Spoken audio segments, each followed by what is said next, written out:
पंजाब से एक बार फिर धुआं उठने लगा है। एक तरफ दमघोटू पराली जल रही है तो दूसरी तरफ नौजवानों का भविष्य नशे की आग में धुआं धुआं हो रहा है।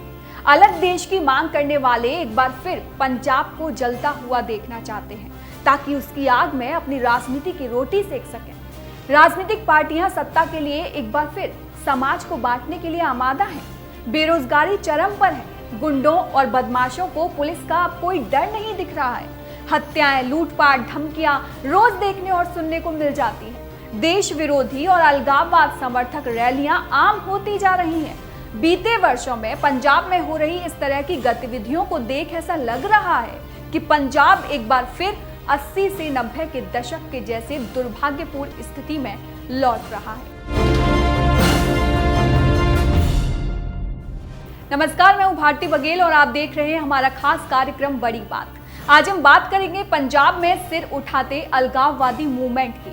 आपको बताएंगे कि किस तरह से भारत विरोधी ताकतें पंजाब में सक्रिय हो रही हैं। कानून व्यवस्था पूरी तरह से चौपट हो चुकी है। दिन दहाड़े हो रही हत्याओं से वर्तमान आम आदमी पार्टी की सरकार पर सवाल खड़े हो रहे हैं। इसके साथ ही बात करेंगे नशे के गर्त में समाते उस पंजाब की जिसकी युवा पीढ़ी का बड़ा हिस्सा इस जाल में जकड़ता जा रहा है। पंजाब में एक बार फिर अलगाववादी आंदोलन सिर उठा रहे हैं जो देश की एकता और अखंडता के लिए एक गंभीर समस्या और चुनौती है। बीते 2 वर्ष में पंजाब में इसके समर्थन में कई बार आवाज सुनाई दी है। अलगाववादी समर्थक सरकारी दफ्तरों, स्कूलों और मंदिरों में अपने पोस्टर, बैनर और स्लोगन लगा रहे हैं। रैलियों, रोड शो और सभाओं में आतंकी संगठन बब्बर खालसा और जर्नैल सिंह भिंडरावाले के पोस्टर खुलेआम लहराए जा रहे हैं। पंजाब में वर्ष 2020 से अब तक ऐसी देश विरोधी गतिविधियों को देखें तो 100 से ज्यादा मामले सामने आए हैं। इसी वर्ष 29 सितंबर 2022 को पंजाब के मोगा जिले के गांव में अमृतपाल सिंह नामक एक अलगाववादी 6 साल बाद सितंबर 2022 में दुबई से अपने गांव जंडूपुर खेरा आता है और एक जनसभा आयोजित करता है। इस जनसभा में ये खुद को जर्नैल सिंह भिंडरावाले के उत्तराधिकारी के तौर पर उसके आंदोलन को फिर से शुरू करने की शपथ लेता है, जिसमें सैकड़ों लोग शामिल होते हैं और इसमें देश विरोधी नारे भी लगते हैं। इसके बाद अमृतपाल सिंह को वारिस पंजाब दे संगठन का नया जत्थेदार चुन लिया जाता है। ये वही संगठन है जिसकी नींव अलगाववादी समर्थक दीप सिद्धू ने रखी थी और दीप सिद्धू वही व्यक्ति है जिसने 26 जनवरी 2021 को लाल किले पर खालसा पंथ का झंडा फहराया था। पर सबसे चिंताजनक बात यह है कि जिस व्यक्ति ने देश विरोधी नारे लगाए, खुद को भिंडरावाले जैसे आतंकी के उत्तराधिकारी के तौर पर प्रस्तुत किया, उसे पंजाब पुलिस ने अभी तक गिरफ्तार नहीं किया है। पंजाब की ये घटना सुनकर आप बेशक चिंतित होंगे और ये होना भी चाहिए, पर वहां की वर्तमान आम आदमी पार्टी सरकार जिस तरीके से खालिस्तानियों के प्रति अपना नरम रुख दिखा रही है वो और भी चिंताजनक है। आम आदमी पार्टी के खालिस्तानी प्रेम को लेकर कुछ महीने पहले कवि और पूर्व आप नेता कुमार विश्वास ने एक सनसनीखेज खुलासा किया था। तो सुनिए क्या कहा था कुमार विश्वास ने। कोई समझना चाहिए कि वो स्टेट नहीं है, वो एक इमोशन है। मैं सदा कहता हूं पंजाब कोई राज्य नहीं है, पंजाब एक भावना है। पंजाबियत एक भावना है पूरी दुनिया में। ऐसे में एक ऐसा आदमी जिसने एक समय में मुझे ये तक कहा था, जब मैंने उसको कहा कि ये जो फ्रिंज एलिमेंट हैं, जो अलगाववादी संगठन है, जो खालिस्तानी मूवमेंट से जुड़े हुए लोग हैं, इनका साथ मत ले पिछले चुनाव में, और उसने कहा था कि नहीं हो जाएगा, चिंता मत कर। और कैसे चीफ मिनिस्टर बनेगा तो उसने उसका फार्मूला भी बताया था कि ऐसे ऐसे भगवंत को और फुल्का जी को लड़वा दूंगा और मैं पहुंच जाऊंगा। आज पंजाब में आम आदमी पार्टी की सरकार को अभी 1 वर्ष भी पूरा नहीं हुआ, लेकिन इस दौरान देश विरोधी अलगाववादी गतिविधियां लगातार सामने आ रही हैं। देश विरोधी चरमपंथी खुलेआम चुनौती दे रहे हैं। इसके अलावा पंजाब में ऐसे देश विरोधी कई जनसभाएं और रैलियां हुई हैं जो पंजाब में 80 से 90 के दशक में खालिस्तानी मूवमेंट के दौर की दिल दहला देने वाली यादें ताजा कर रही हैं। तो आइए आपको बताते हैं कि बीते 2 वर्षों में इस तरह के आंदोलनों ने किस तरह से जोर पकड़ा है। 4 अक्टूबर 2022 को मोगा पुलिस ने खालिस्तान टाइगर फोर्स से जुड़े एक व्यक्ति को 3 हैंड ग्रेनेड और 2 पिस्टल के साथ अरेस्ट किया। 29 सितंबर 2022 को पंजाब के होशियारपुर में खालिस्तानी आतंकी जर्नैल सिंह भिंडरावाले के पोस्टर के साथ रैली निकाली गई और इस रैली में खालिस्तान जिंदाबाद और पंजाब क्या चाहता है के नारे लगे। 4 जुलाई 2022 को डेरा बाबा नानक में एसडीएम दफ्तर समेत कई जगहों पर खालिस्तान के पोस्टर लगाए गए और 30 जून 2022 को जालंधर में पंजाब आर्म्ड पुलिस कैंपस की दीवार पर खालिस्तान जिंदाबाद का नारा लिखा गया। इसी वर्ष 6 जून 2022 यानी ऑपरेशन ब्लू स्टार की 38वीं बरसी पर पंजाब के अमृतसर में एक रैली निकाली गई। ये रैली खालसा नामक एक संगठन ने निकाली थी, जिसमें भारत की अखंडता को तोड़ने की कोशिश करने वाले भिंडरावाले की तस्वीरें खुलेआम लहराई गई थी। 6 जून 2022 को ही मोहाली में पंजाब पुलिस इंटेलिजेंस के हेड ऑफिस पर पंजाब मेड रॉकेट ग्रेनेड से धमाका किया गया। इससे पहले 8 मई 2022 को एक ऐसी घटना घटी जो पूरे देश में चर्चा का विषय रही। ये घटना थी हिमाचल प्रदेश विधानसभा के गेट पर खालिस्तान के झंडे लगाए गए।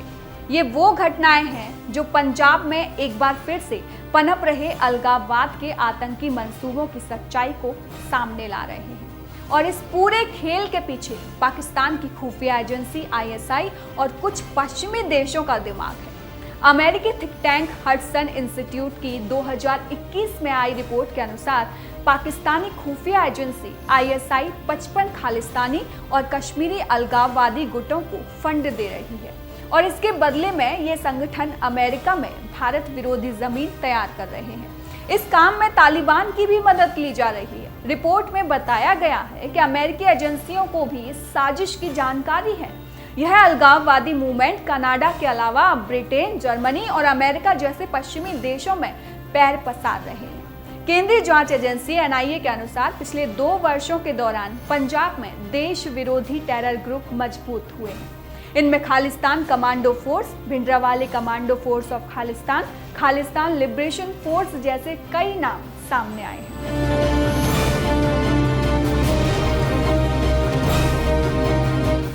पंजाब की कानून व्यवस्था को लेकर राज्य की आम आदमी पार्टी सरकार पर सवाल उठ रहे हैं। हिंदू नेता और हिंदू यहां चरमपंथियों के निशाने पर हैं। शिवसेना नेता सुधीर सूरी की 4 नवंबर को दिन दहाड़े गोली मारकर हत्या कर दी गई। यह हत्या उस वक्त हुई जब सूरी अमृतसर में देवी देवताओं की तोड़ी गई मूर्तियों के विरोध में प्रदर्शन कर रहे थे। फरीदकोट में बेअदबी मामले में आरोपित डेरा प्रेमी प्रदीप कुमार की गोली मारकर हत्या कर दी गई। इसके अलावा 10 नवंबर को ही मोहाली जिले के गांव बूढ़नपुर में बीते 40 वर्षों से कुटिया में रहने वाले 70 वर्षीय महंत शीतल दास की धारदार हथियार के वार से हत्या कर दी गई। वहीं केंद्रीय खुफिया एजेंसियां भी बता चुकी हैं कि पंजाब में चरमपंथियों के निशाने पर हिंदू नेता हैं। राष्ट्रीय अपराध रिकॉर्ड ब्यूरो यानी एनसीआरबी के हालिया आंकड़ों पर गौर करें तो 2016 से 2021 तक पंजाब में 21% अपराध बढ़ा है।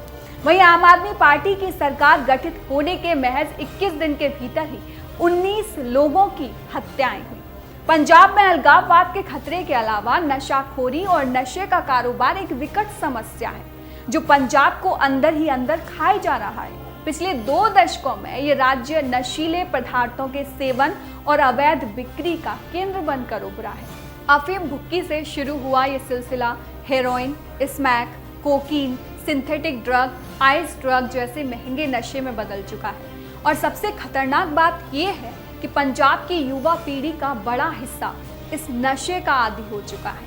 पंजाब में इतने बड़े पैमाने पर नशा विदेशों से सप्लाई किया जाता है और इसके लिए ईरान, अफगानिस्तान और पाकिस्तान मुख्य सप्लायर देश हैं। आज राज्य में नशे को लेकर जो आंकड़े सामने आ रहे हैं वो बेहद चिंताजनक है।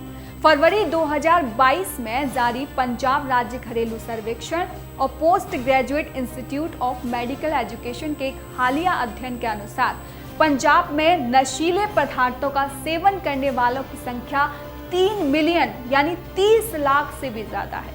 अध्ययन बताता है कि पंजाब की जनसंख्या का 15.4% आबादी किसी न किसी नशे के आदी हो चुकी है। सर्वेक्षण के अनुसार पंजाब राज्य में स्कूल जाने वाले 66% छात्र किसी न किसी नशा का सेवन करते हैं।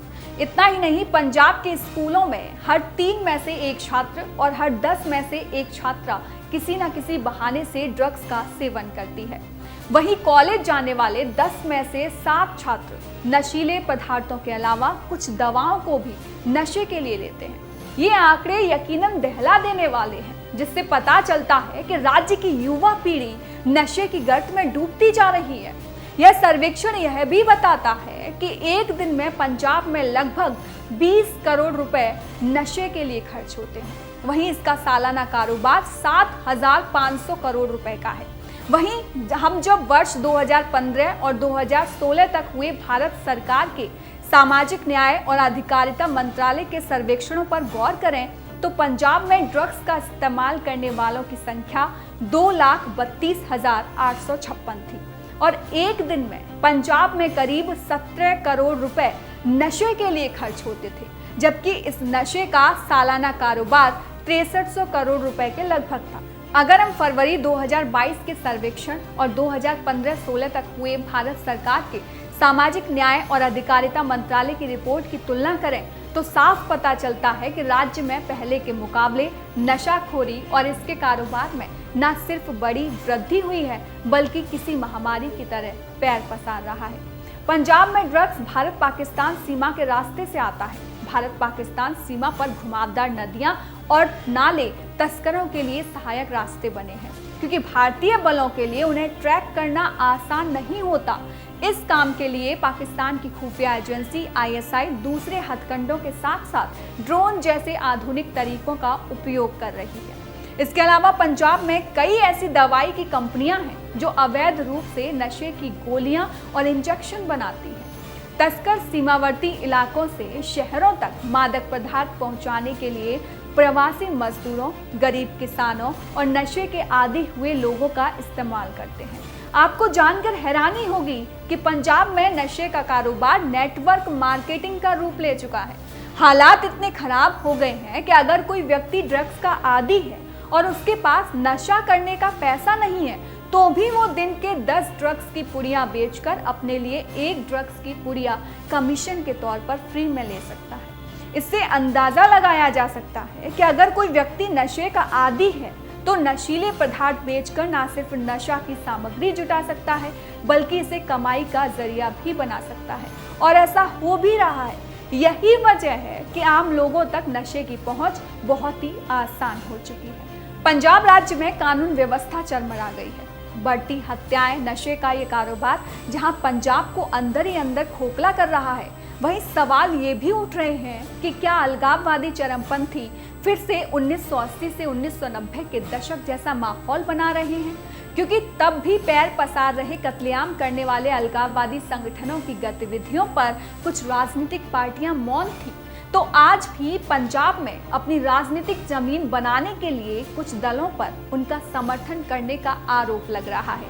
उस दौरान पंजाब दंगे की आग में कई बार जला, भिंडरावाले जैसे आतंकी पनपे और इन्हें खत्म करने के लिए तत्कालीन सरकार को ऑपरेशन ब्लू स्टार चलाना पड़ा। सरकार ने आतंकी भिंडरावाले और उसके गुर्गों को तो मार गिराया, लेकिन इस दौरान राजनीति संरक्षण से पैदा हुए इन आतंकियों के देश विरोधी विचारधारा को मारने के लिए भारत को 1.5 दशक से ज्यादा का समय लगा, और इस दौरान कहीं निर्दोष सिख तो कहीं निर्दोष हिंदुओं का कत्लेआम होता रहा।